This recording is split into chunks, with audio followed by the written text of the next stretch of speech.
दोस्तों नमस्कार। अलग अलग देशों के मीडिया हाउस रिपोर्ट कर रहे हैं कि जर्मनी, जो यूरोप की सबसे बड़ी अर्थव्यवस्था है और भारत के क्लोज मित्र के रूप में जाना जाता है, वो भारत पर जबरदस्त दबाव बना रहा है कि आप यूक्रेन को हथियार सप्लाई कर उसकी मदद करो। और ये हथियार कौन से हैं? तो ये हैं एम्यूनेशंस, यानी तोप के गोले। पिछले 2 सालों में पश्चिमी देशों और अमेरिका ने अपने पास मौजूद लाखों की संख्या में गोले यूक्रेन को सप्लाई किए हैं और हालात ये है कि इन देशों के खुद के पास इनकी कमी पड़ने लगी है और सेनाओं के अभ्यास तक टाले जा रहे हैं। इससे आप अंदाजा लगा सकते हैं कि यूक्रेन में इनकी कितनी भारी डिमांड है। इसीलिए यूरोपियन यूनियन ने लगभग हर एक देश से ये गोले मंगवा डाले। यहाँ तक कि बदतर हाल में चल रहे पाकिस्तान से भी गोले मंगवाए गए, लेकिन अब स्थिति हाथों से निकलती जा रही है। इसीलिए खबर ये है कि जर्मनी सीक्रेटली भारत सरकार से बात कर रहा है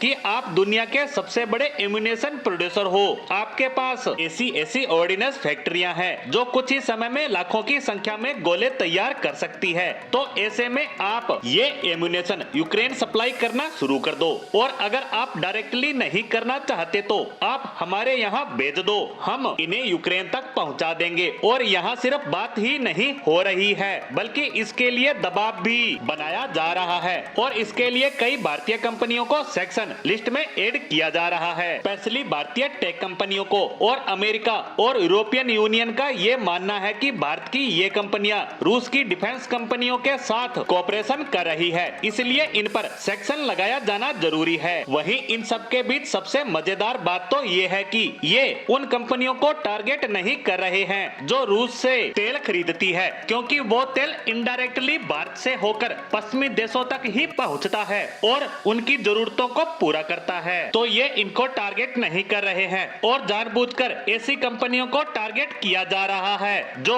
डिफेंस के सेक्टर में काम करती है। यानी भारत से हथियार लेने के लिए अमेरिका और पश्चिमी देश हर एक रणनीति अपना रहे हैं ताकि भारत दबाव में आकर अपने हथियार सप्लाई करना शुरू कर दे। लेकिन व्यक्तिगत रूप से बात करूं तो मुझे नहीं लगता कि भारत ऐसा करने जा रहा है। भारत एक बार की प्रतिबंध झेल लेगा, लेकिन रूस के खिलाफ इस तरह की कार्रवाई में शामिल नहीं होगा। ऐसे षड्यंत्र में कतई नहीं आएगा और ऐसा भारत रूस से डरकर नहीं करेगा। तो ऐसा बिल्कुल नहीं है। नहीं, हम ऐसा इसलिए नहीं करेंगे क्योंकि रूस के साथ हमारे गहरे संबंध हैं और सबसे बड़ी बात, भारत आज अपने हिसाब से काम करता है और अगर हमें ऐसा करना भी पड़ा तो वह डंके की चोट पर करेगा, ना कि चीन और पाकिस्तान की तरह एक तरफ यूक्रेन की मदद करते हैं, उसे हथियार सप्लाई करते हैं और दिखावा करते हैं रूस के साथ खड़े रहने का। लेकिन भारत अमेरिका और पश्चिमी देशों के इस तरह के दबाव में नहीं आने वाला। इसी के साथ यूक्रेन को हथियार सप्लाई से जुड़ी हमारी आज की पोस्ट को